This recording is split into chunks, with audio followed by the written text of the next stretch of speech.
Hi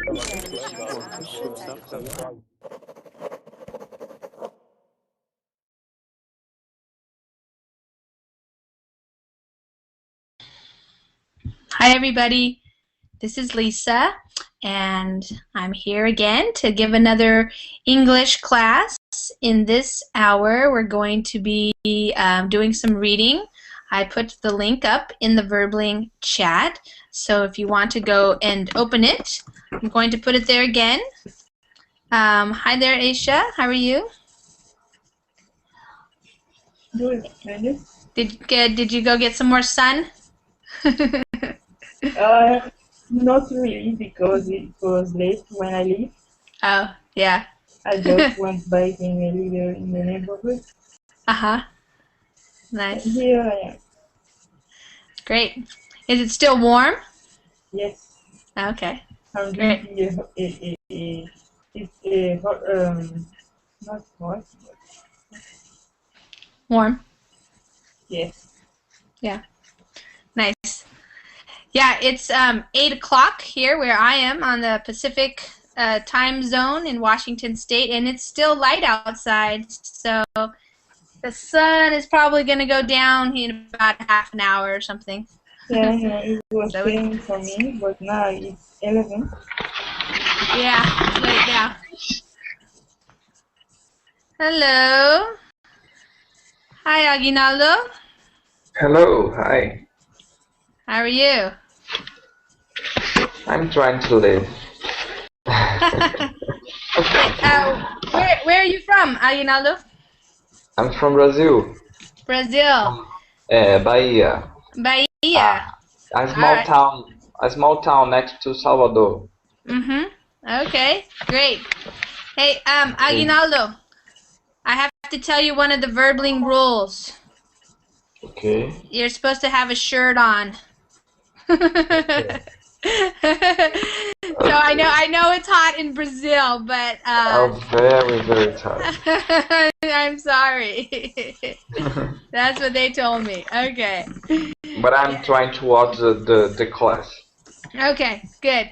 Jose, you're in the Verbling chat, and I don't know why it's not working. I'm not sure what part of Verbling that isn't working for you, because it's working for me, and I was just watching a Brett right before this class, and it was working. So, Jose, what is the problem? What is not working about it? Maybe you can tell me, and then I can tell the developers, the programmers, so they can work on it for you.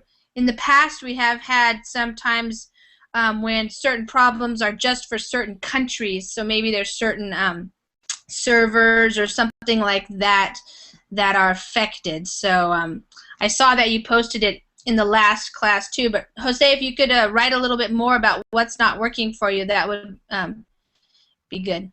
Okay, so hi everybody. Let's see, we have about 6 people in the class right now. We have room for 3 more people. We can have up to 9 people in the Google Hangouts. We're going to be reading this hour in the article that I just posted. The article is hi Tao. Tao, make sure that you close your Verbling window so we don't hear the recording. So when you come into the Google Hangouts, the best thing to do is to just close the Verbling window and just leave the Google Hangout window open, and then that way we won't hear the recording that's being made right now for the Verbling classes. I hear it. Hi teacher, I hear you, but at the moment I'm loading the page, so Okay. I can answer your question. Hello? Tao, can you close the Verbling window?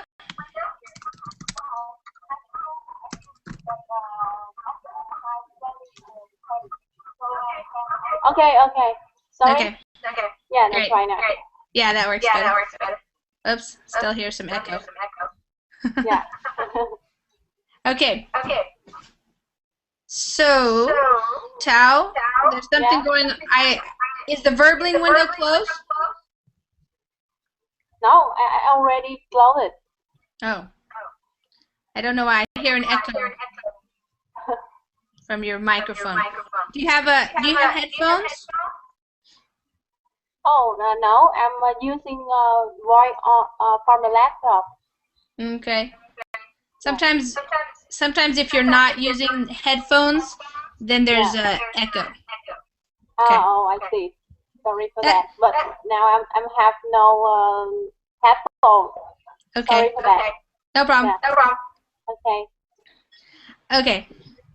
So let's see. I'm gonna say hi to everybody because I think we just have one more person join us, so we're full. And oh no, what happened to Yada? Oh, Yada. Yes, I'm sorry, but sometimes with Verbling and the Google Hangouts and your internet connection, the first 5 or 6 or more minutes sometimes can be just people coming in and out of the class. And so, like, Yada was in the class, but now her internet connection probably slowed down or something, and so she got out and somebody joined in. So that's how it kind of happens. So it's good to stick around the first few minutes if you want to see if you can get in. Otherwise, this is a reading class, so lots of people can still listen to us. We're going to be reading the article out loud, and I will be discussing some of the vocabulary. And it's not such a long article this time. Sometimes I have pretty long articles. It's a shorter article, so I'm hoping that we're going to have time to talk about it a little bit more.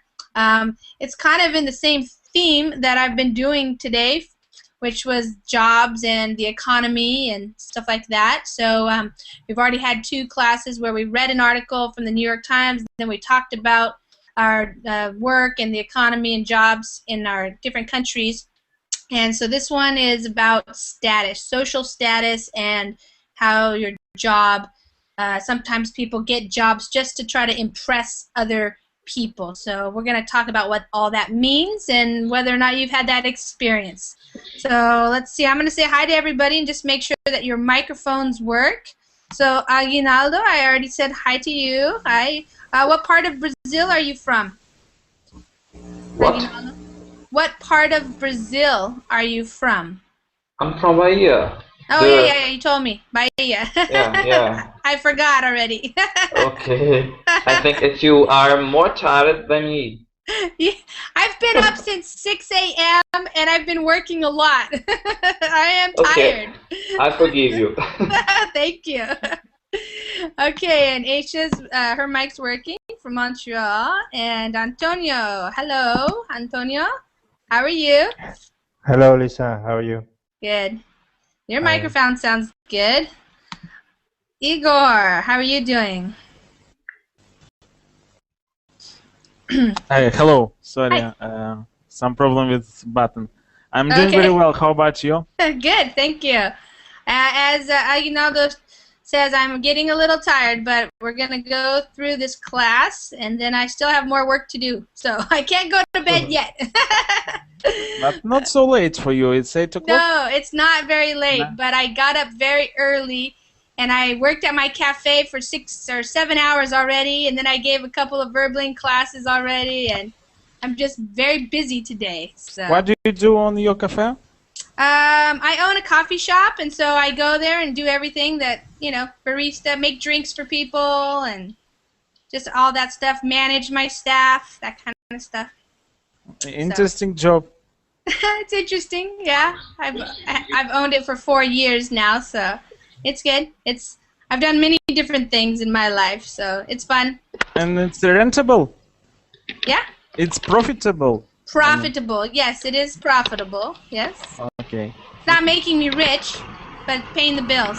And we pay all of our staff and all of our bills, so it's good. It's in the black, we say. It's always been in the black.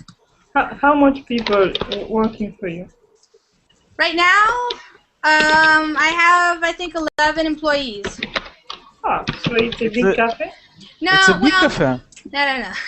no. 11 employees. It's Yeah, but not all quite at big. once. Not all at once, though.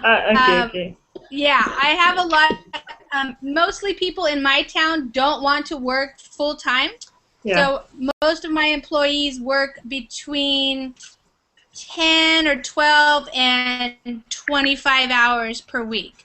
So we're open, you know, every day, all day long. So we have to have people coming in. They usually have a 4 to 6 hour shifts is what they work usually. So we usually have 2 or 3 people on at the same time, and when it gets busier in the summer, we will have 4, probably 4, maybe 5, but it's not that big. So Okay, understand. yeah. Nine, how are you? I am fine, Lisa. How are you? There's a I am link to also like tired. Like Oh you. yeah. Did you work all day? Yeah, I work all day, and now it times 11:10 here. And tomorrow I am working also. Oh, at your job? Yeah. Really? On Saturday? How come on Saturday? I have to take care of cells. They are growing. Oh, yes. You can't let them not Yeah. grow. Yeah, you got to take care of those babies. Yeah. The cells. Okay, great. Yeah, I'll be up early in the morning for soccer games for my daughter. Wow. Yeah. Okay, Have Rafael, how are you? I'm fine, thank you. And you? I'm doing well, thank you. Just checking your mic. I just want to make sure everybody's here. Sergio. Hi there. Hello. Sergio or Sergio. Hi. Hi. How do you say your name? Sergio or Sergio, or how do you say it? Sergio. Sergio. Okay, good. Yes. All right, and Shadin Mohammed. Are you there? Is your microphone on? Hello. Okay, great. Hi there. Hi Welcome. there. Hello there. Good. Thank you. My first time with you. Okay. Awesome. Well, great. Welcome. And Tao, your microphone's working now? Yeah, working. Okay, great. I still hear echo, but that's okay because you're going to be reading. And then when other people are reading, we'll just keep our microphones muted, so then it won't be a problem. Okay? All right. So everybody can mute your microphone when we're reading. I'm gonna be reading out loud, 1 paragraph at a time, and then I will have people read. So when it is your turn to read, then you can unmute your microphone, and you do that by clicking on the microphone icon up above your Verblink chat. If it's red, you are muted and I cannot hear you. If it's gray, then I can hear you. Okay. All right. So here we go. Let's see. Yes. All right. Who are you trying to impress? That is the title of the article we're reading. This article I found in Psychology Today magazine. It's a pretty popular magazine here in the United States for people who are interested in that topic.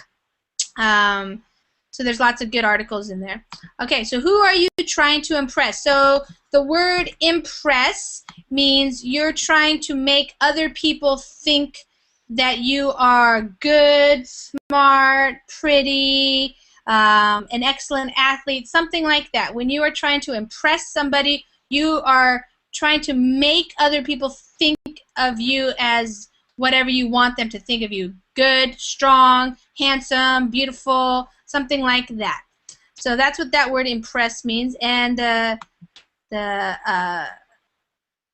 subtitle, I forgot the word, subtitle is How to Escape Status Anxiety. So status refers to people think it's important, like if being rich, being successful, being intelligent, something like that. What is your status? So he's talking about here already in the title. We can understand what the article is going to be about. So you can think about for yourself, do you try to impress other people like your parents or your boyfriend or girlfriend or your friends, people like that? And he's going to help us understand how we can escape being nervous. So anxiety is when you are nervous or worried or you're thinking about it a lot. So some people, maybe not you, but some people, they're really worried about what other people think about them, and they try to do things to manage that. So let's see what he has to say. I've always wanted a job that sounded cool to my friends, said a student on one of my recent courses on career change at London's The School of Life, founded by the philosopher and author Alan de Botton. I don't know why they put that there. What was really after? Social status. Okay, Aguinaldo, you can read that paragraph again. I read first just so you guys can hear my pronunciation, and so you can listen and read along, and then I have you read the same paragraph. So you practice your pronunciation. Okay, so come on. Go ahead. I've always wanted a job that sounded good to my friends, said a student at one of my recent courses on a career change at the London The School of Life, founded by the philosopher and author Alain de Botton. What was he really after? Social status. Yeah, social status. Okay, something sounded cool. So he's looking for a job that other people think is good. So that's kind of a funny thing. He wants this comment that this student said is he shows that he cares about what other people think about what he's doing. And this is what we know as social status. When people think that you are whatever, wealthy, rich, you know, something like that. If you have a good job, that means you're better than people with bad jobs. So it's kind of like your status in the society. And some people think that that's very important. Okay? Take that out. All right. So I think pretty much you guys probably understand those words. If you don't understand one of these words when we're reading or something, just ask me, and I will be happy to explain it in different words. Courses are just the classes. Career change. So this particular person who wrote this article, he talks to people about changing their jobs, changing their careers, how to find jobs that you like better, that are more what we call fulfilling. Okay, so that's why he's writing these types of articles. Right here, this is kind of an English phrase that we use. What was he really after? That means what was he really saying with this? What does he really want? This person here who made this statement. So if you're after something, it's like, what do you want? Okay, he wants social status. So he wants people to think he's successful. In fact, the desire for status is one of the most common rewards that people seek from their jobs, perhaps only second to money. But if you are on the search for fulfilling work, it is worth thinking about exactly what status means to you and whether or not it does you good. Okay, Aisha?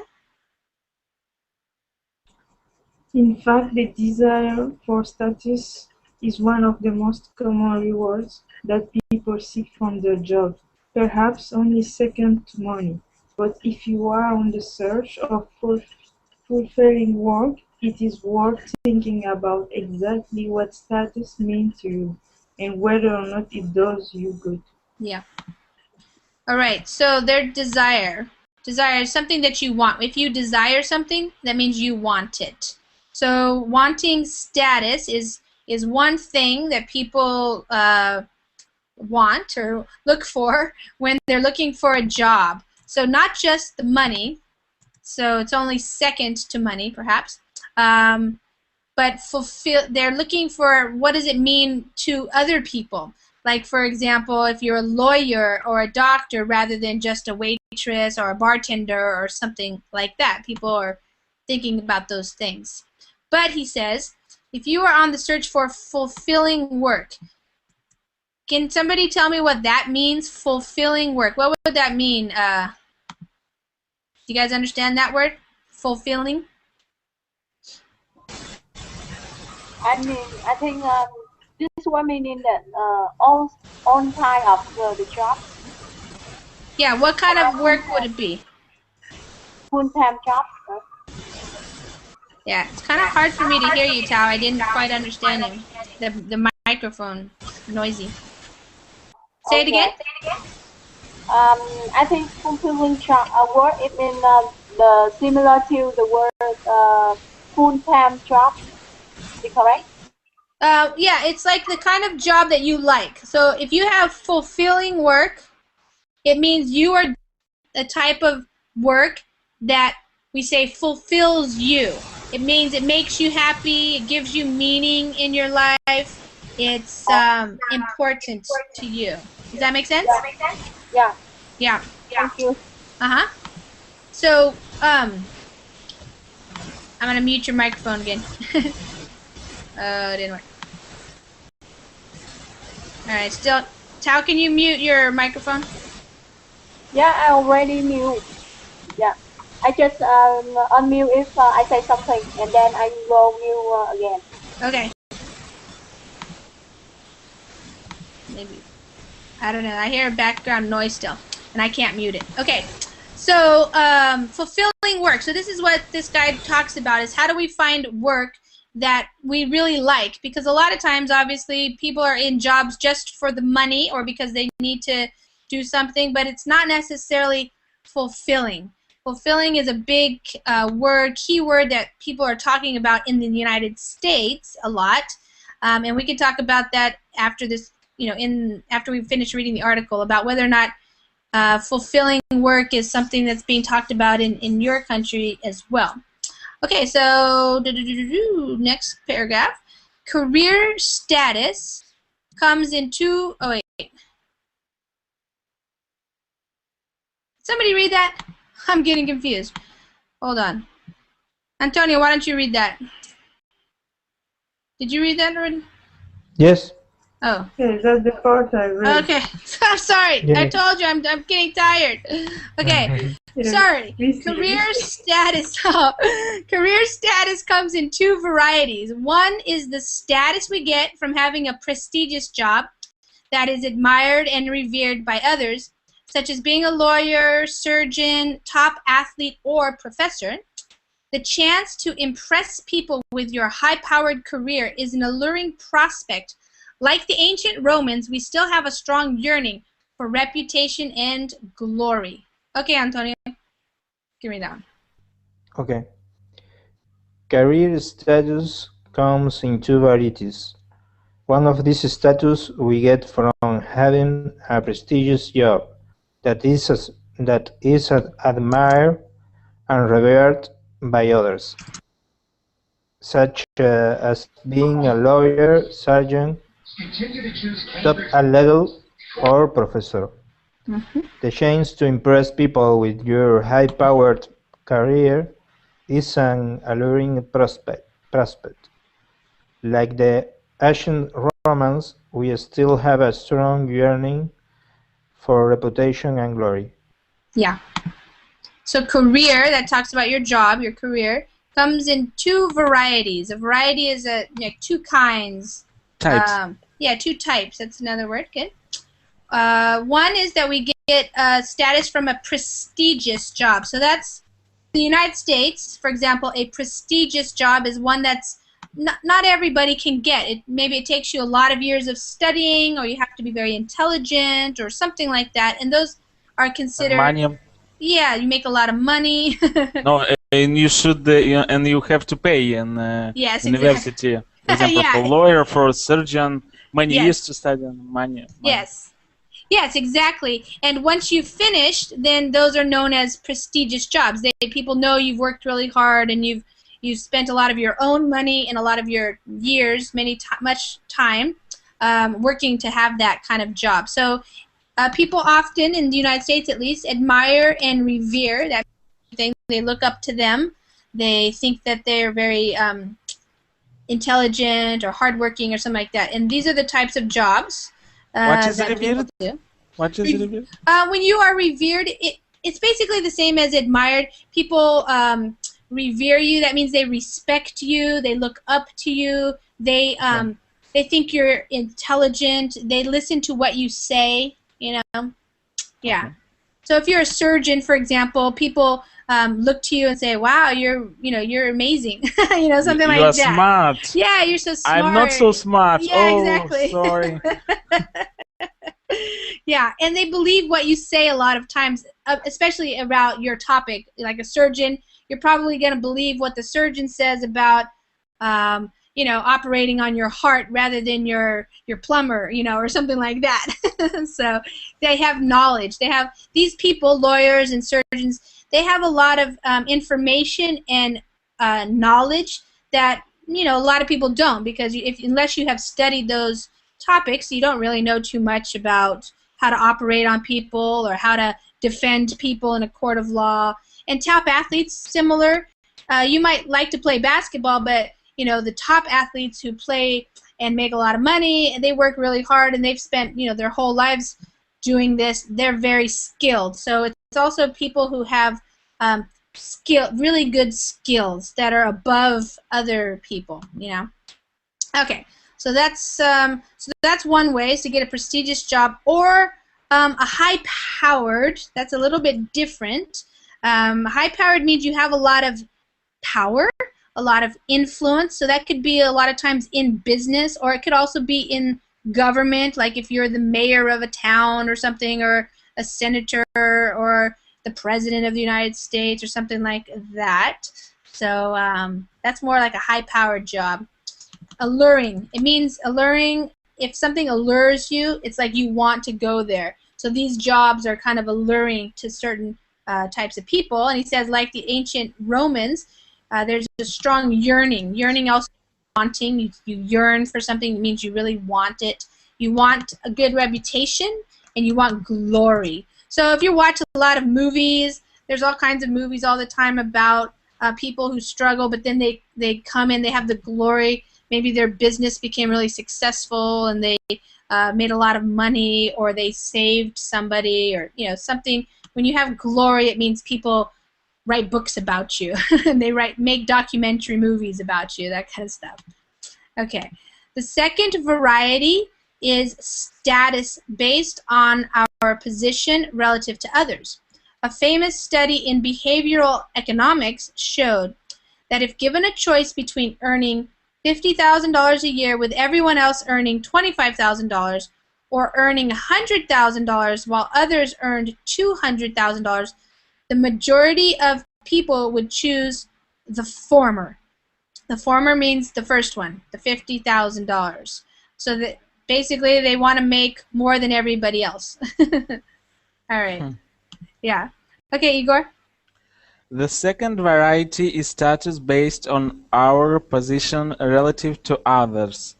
A famous study in behavioral economics showed that if given a choice between earning $50,000 a year with everyone else earning $25,000 per $25,000, or earning $100,000 while others earned $200,000, the majority of people would choose the former.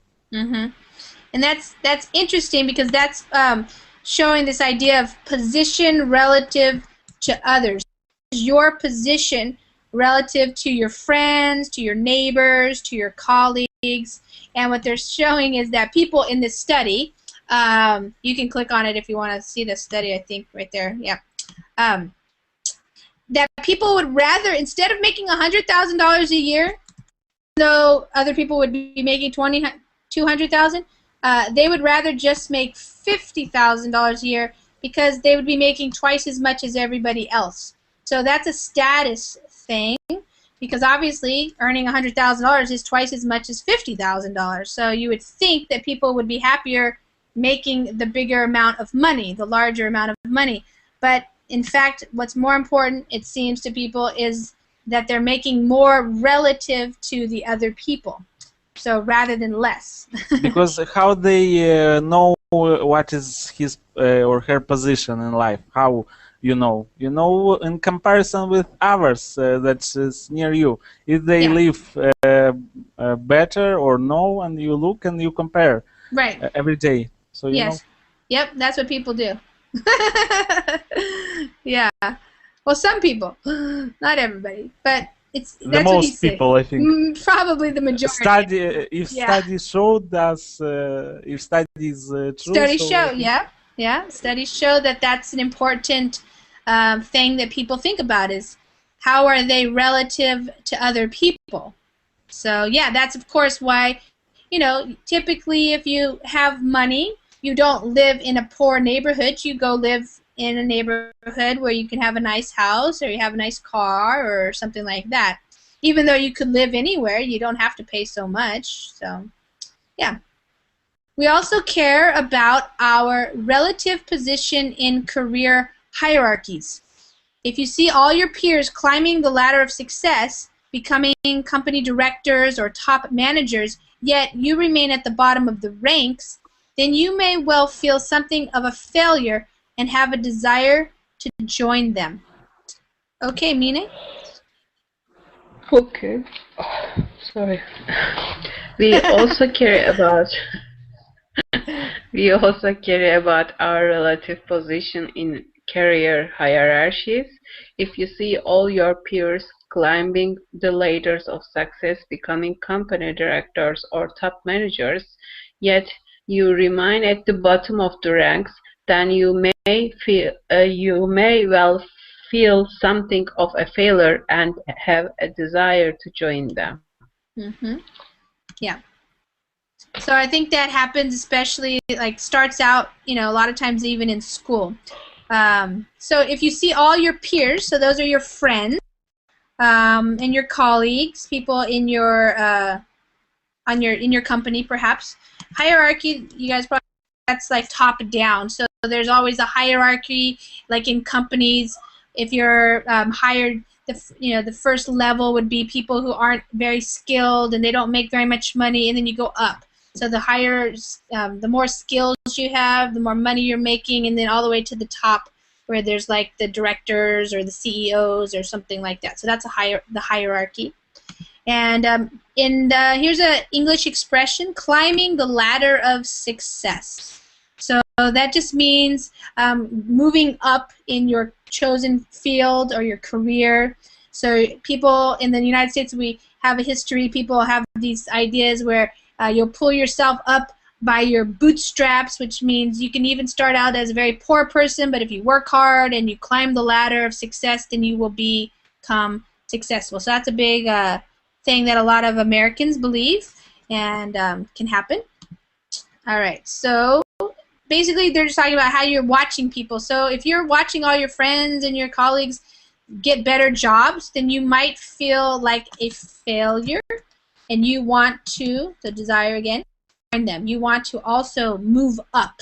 So you're not just, even maybe you're happy doing what you're doing, but if you see yourself relative to other people, you might start thinking, oh, I'm not doing as well, and so you might want to, you know, do something so that you can also move up. Both kinds of status can be an important way to boost our self-esteem, but as the 18th century philosopher Jean-Jacques Rousseau warned, this universal desire for reputation, in which we judge ourselves through other people's eyes, is fraught with dangers. Okay, Rafael? Yes. You want to read that? Okay. Both kinds of states can be an important way to boost our self-esteem, but as the 18th century philosopher Jean-Jacques Rousseau warned, this universal desire for reputation, in which we judge ourselves through other people's eyes, is fraught with dangers. Yeah. Okay, so he's saying that these can boost our self-esteem. So our self-esteem is, think about ourselves, how we feel about ourselves. So if you have good self-esteem, that means you like yourself, you think you're a good person, and you have skills, and you're very happy with yourself. If you have low self-esteem, then you think you're not so good, you're always comparing yourself to other people, and I'm dumb, you know, say things like that to yourself. And to boost it, though, is to make it better. So what we're talking about there, but he says the universal desire for reputation. So people who always want to be improving their reputation, this can be fraught with dangers. That means full of danger. Fraught just means dangers. That's that word fraught. But that's the phrase. If you hear people talking, you can say it's fraught with dangers. Because we're always judging ourselves, but really through other people's eyes. We're judging ourselves based on what we think other people are thinking about us. We don't really know necessarily, but it's just what we think. We can easily find ourselves pursuing a career that society considers prestigious, but which we are not intrinsically devoted to ourselves, one that does not fulfill us on a day-to-day basis. Okay, Sergio? Yes. You want to read that? Okay. We can easily find ourselves pursuing a career that society considers prestigious, but which we are not intrinsically devoted to ourselves. One that does not fulfill us on a day-to-day basis. Good. Pursuing. That after. So when you say I'm pursuing a career in medicine, that means I'm going after a career, or I'm working on a career, so that you're hoping to get it when you pursue something. You can also pursue people if you're after somebody, like you saw somebody at the club that you liked and you're going to pursue them. That means you're going to ask them out for dinner or to coffee or something like that. See if you can get a date. All right. And what they're saying is sometimes we do these things not because we want to. So it means that we're motivated by ourselves. Like it comes from inside of us. That's not really what's motivating us sometimes. What's motivating us or making us think that we want to do this is what other people are going to think. So like I said, in the United States, some of the prestigious jobs, the jobs that people look up to you if you have them, are like surgeons, doctors, lawyers, famous athletes, or really smart scientists, or entrepreneurs who have created businesses that are very successful. Those kind of people are considered prestigious. Okay, but a lot of people go after these, but it doesn't really fulfill them on a day-to-day basis. That means like regularly in your life, you're not really that happy. So in my teaching, so this guy says this guy who's the author of this article, in my teaching, I am constantly meeting people who are deeply unhappy about their work, despite having apparently enviable careers, such as being a photojournalist or neuroscientist. Others in the room can hardly believe that they are miserable in their outwardly impressive jobs. Okay, Shaden? Okay. Okay. In my teaching, I am constantly meeting people who are deeply unhappy about their work despite having apparently enviable careers, such as being a photojournalist or neuroscientist. Others in the room can hardly believe that they are miserable in their outwardly impressive jobs. Yeah. So people who are deeply unhappy, deeply just means very. So despite, so that means even though they have apparently, well, it looks like they have a good job, or but we don't necessarily know. Enviable, so that looks like they have jobs that other people would envy. That means they would want. So somebody might say like, wow, you're a photojournalist, or wow, you're a neuroscientist. That's awesome. These people are not happy. They're miserable, which means they do not like doing. So they feel, whatever, sad or depressed or just cranky. they don't like what they're doing, even though they have an outwardly. So like from the outside, like us looking at them, it looks like they should be really happy because they have this amazing job. But oftentimes they're not. So you can hear stories about that, like movie stars or models or other successful people who seem like they have this great job, but they're actually pretty miserable.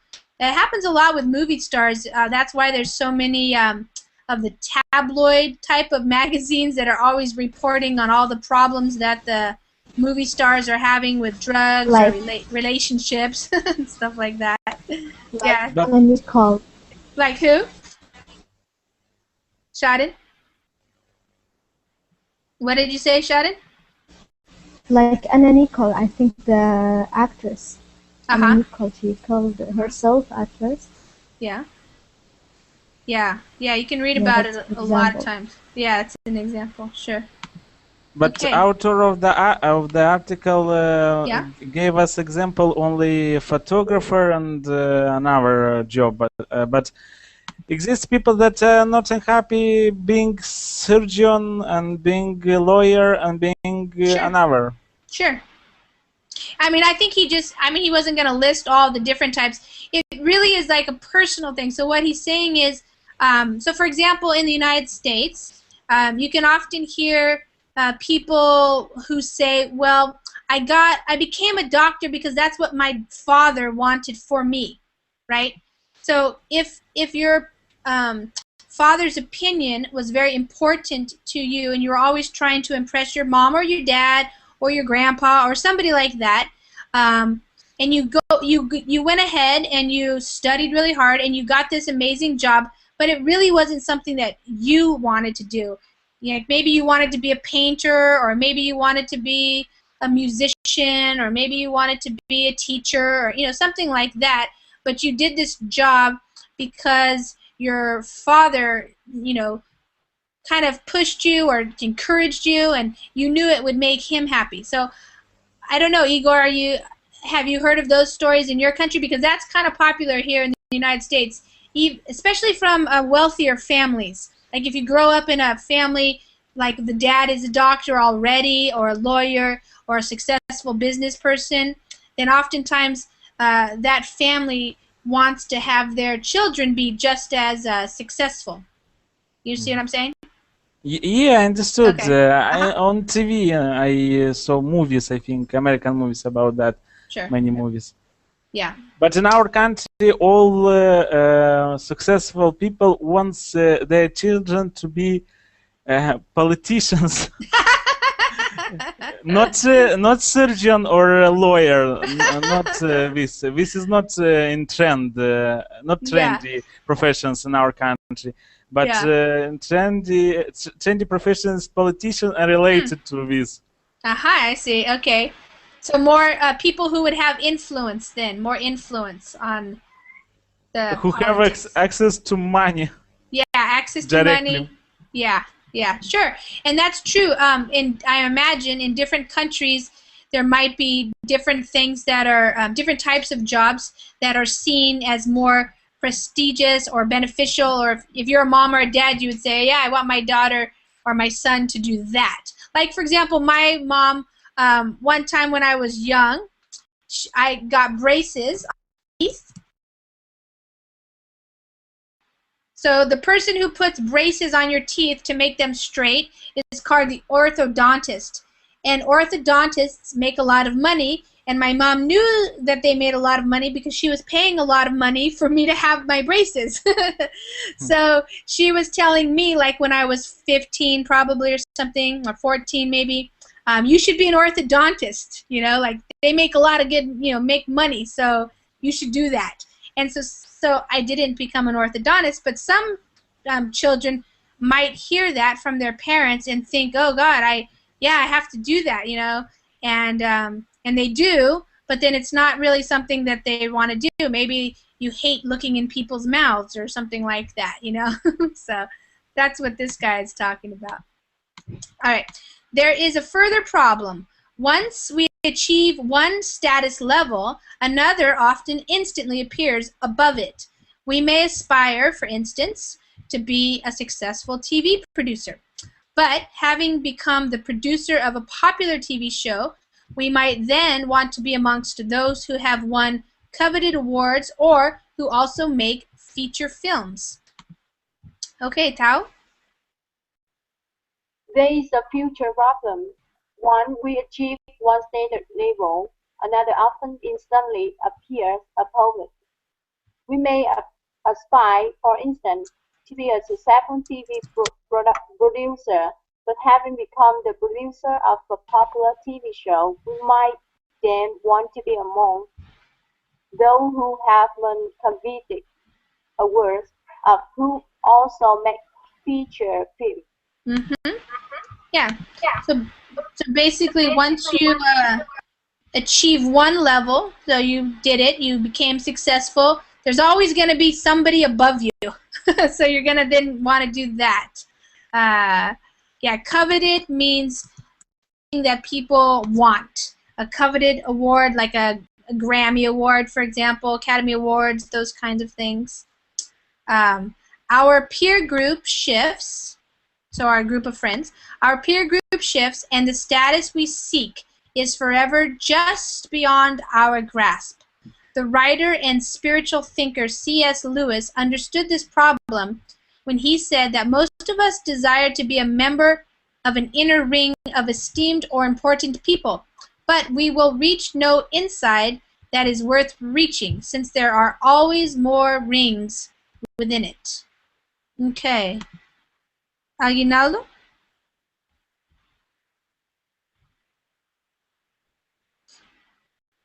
Your microphone might be muted.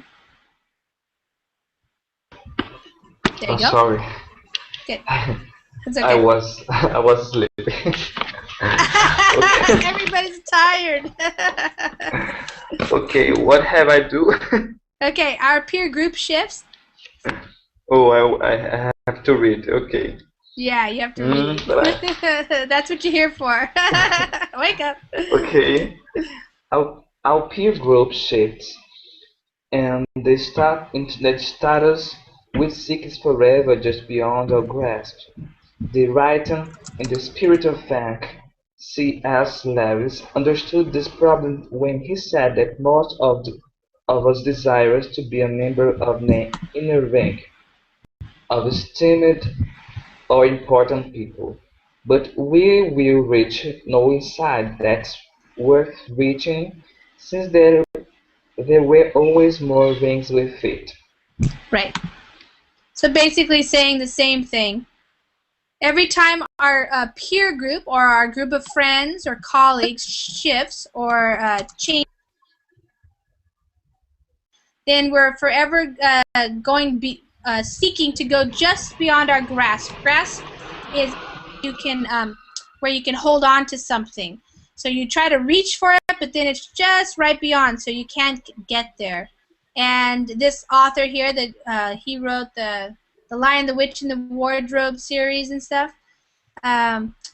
he said there's always this inner ring where people want to come, where they feel esteemed, a part of a group of important people, but it never happens because every time you go to that one level, there's always the next level. So it's like there's more rings within inside the rings. The lesson may be the simple one that we should not be so concerned about what other people think about us. So start rethinking your attitude to status by asking yourself this question: why do you imagine, or no, sorry, who do you imagine is judging your work status? Perhaps family, old friends, or colleagues. Do you want to grant them that power? Okay, Aisha, I'm finished up there. Yes, the lesson may be the simple one that we should not be so concerned about what other people think about us. So start rethinking your attitude to status by asking yourself this question: who do you imagine is judging your work status? Perhaps family, old friends, or colleagues? Do you want to grant them that power? Yeah. So basically, the idea is maybe we shouldn't be so concerned about what other people think about us or what we're doing. So we can rethink. We can think something over or think about it differently. Our attitude. Your attitude is how you approach something. You can have a positive attitude or a negative attitude. You can be optimistic or pessimistic. So you might want to check your attitude and ask yourself these questions. Like, who do you think is judging you? Like, who do you think cares about what your job is, what you do? And do you want to give them, so that means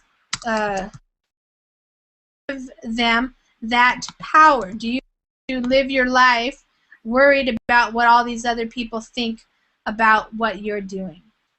Okay, so that's this guy, Roman, and that was the article. Does anybody have any questions before I start asking some questions? Anybody have anything they didn't understand or they want to comment on the article? This idea is not new in this article. I read about this idea in some books that people compare themselves with another people every day. Yes. On the intuitive, on the exists too on the okay on compare themselves. I read about that in some books. Right. Yes, this is not a new topic. You know, it's not something new that this guy just thought of. It's been around for a long time, and like you were saying earlier, Igor, it's probably universal, meaning everybody in the world at some point has probably considered what does he think about me, or what does she think about me? What do your parents think about your grandparents? Your kids think about you as a parent? You know, things like that. But this particular guy, he's writing because he is counseling people who are not happy in their jobs and they want to make a change. So a lot of times, counseling is like advising. He's helping them to, when you counsel somebody, you advise them or you help them think through new ideas or strategies about whatever topic. So in this case, it's about changing. So for example, if, you know, maybe it's very common in the United States that at around 35, age 40, you start thinking about your life and you start thinking, is this really what I want to be doing with my life? And so it's popular these days in the United States for people who are around that age, maybe a little older even, to consider making a change. And that's kind of new because in the United States, maybe say 20 years ago, 40 years ago, like my grandparents who are now in their 80s, they didn't think like this. It was just get a job, keep the job, and make money and live. And they didn't think about what are my possibilities, what can I do with my life, how do I want to live my life. It was just get a job and make money and live.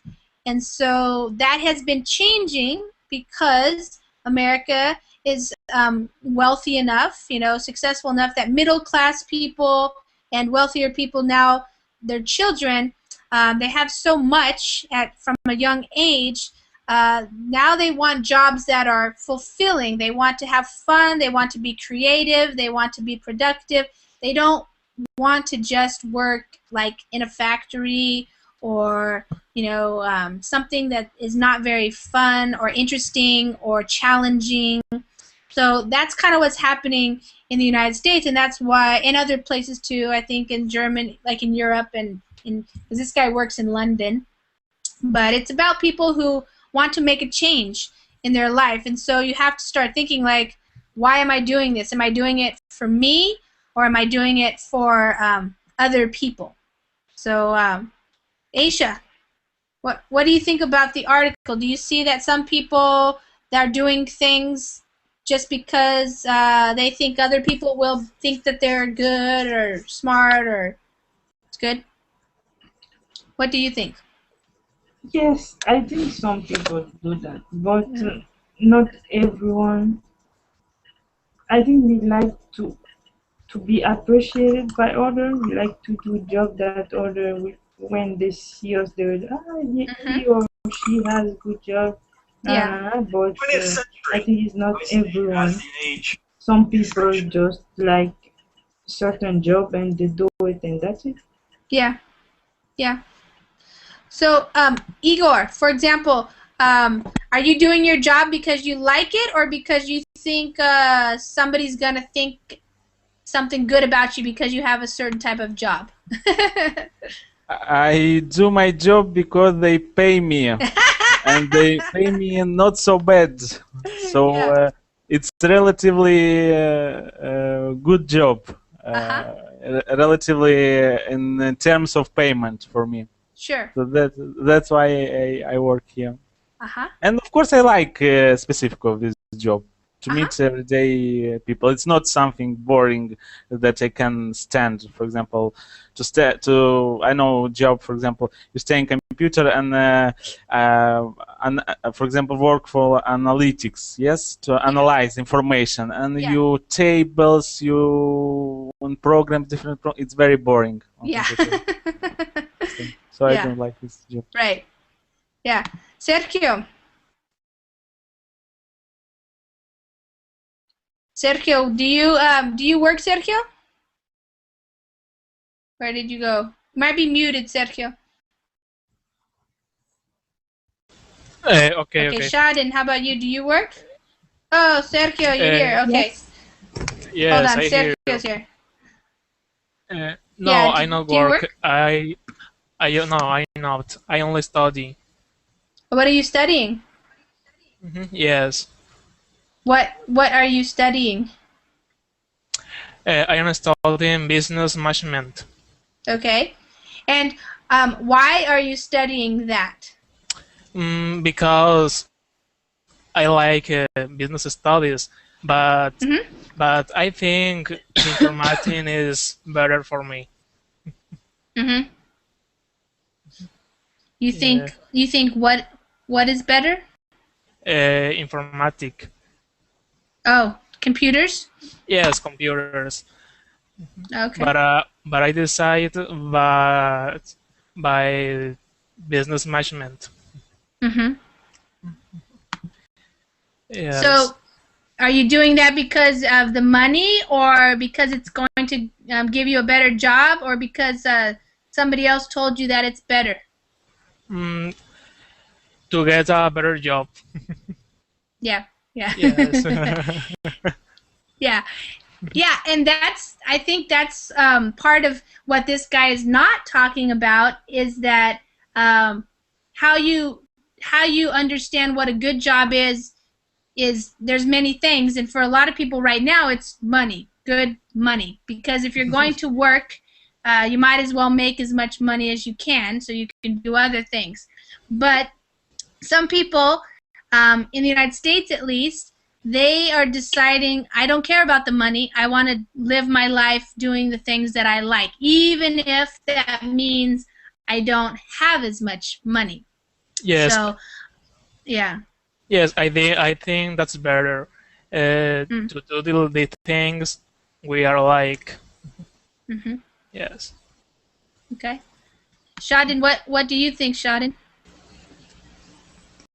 Yes. Do you think it's good to? I have a work. Yes.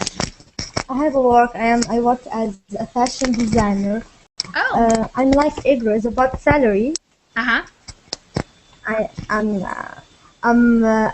work because they pay for me, but really I'm using with my job. I draw some dresses. I'm dealing directly with the people. So I'm using, it's not about money. Yeah. So you like your job? Yeah. Yeah. Good. It's full. You could say that it's fulfilling. It's fulfilling to you. You like it. You enjoy it. You like working with the people, designing things. Yeah. Yeah. Although I also study, but I study is another major. I study law. Okay. But so I as I told, it's for money and for amuse myself. Yeah. Maybe after graduation, I will follow my my basic major, the law, the lawyer. Okay. So you will do something else maybe later. Yes. Yes. Okay. Okay, Aguinaldo, what do you do? Turn on your microphone. Sorry. Okay. I work in a store Uh-huh. and I sell cell phones, computers, laptops, Uh-huh. and I work with music too. I'm a musician. Oh, cool. So, and work with the music is fulfilled to me, for me. Yeah. It's fulfilling for Okay. you. Yeah. Yeah, very, very, very. I like so much to sing. Awesome. Okay. Yeah, that's great. Yeah. I Yeah. work with as a backing vocal. Oh, cool. Nice. Yeah, that's So great. that's all. I gotta sleep. Okay, good night. Hi, Jake. You joined us. How you doing? I think your microphone might be muted. Yes, it was. Okay. I'm just watching. Okay. It's hard to hear. I think there's a little bit of background noise. I don't know where it's coming from. There we go. Can you hear Jake. me better? Yeah. Where are you from, Jake? Texas. Texas. Great. So what do you do in Texas? I work in a retail store and Uh-huh. sell clothing, and Wow. I'm also a student at a community college. Uh-huh. All right. What are you studying? Computer science, so informatique. Uh-huh. Cool. So more computer programming than anything else. Uh-huh. Is that the kind of job you want to do later? Oh God. Yeah. I used to study music, Yeah. but I switched to a major that is better with money. So there's more money in there, Yes. and also, I mean, really, that's it. Yeah. Yeah. Yes. Nowadays we have to figure out what we can stand. We can say what I can stand to do and make the money, and then maybe you have to do what you really love after work. So sometimes, yeah. The plan is to get settled a little bit for like 5 years, and then start pursuing other things like Yeah. hobbies. Uh-huh. Yeah. Yeah, that's kind of common here in the U.S. to do that. Yeah. Okay, guys. Well, our time is up for this hour. I want to thank everybody for coming to Verbling and to the class and reading the article and being willing to speak and practice English and think about some of these ideas and share your ideas with everybody else. Guys. Thank you. Okay, have a good Thank you, weekend, teacher. everybody. You too. Okay, Thank take you. care. Thank you. Bye-bye. Thank you. Bye-bye. Teacher, go to It sleep, was please. interesting for us. Thank you. Good to see you.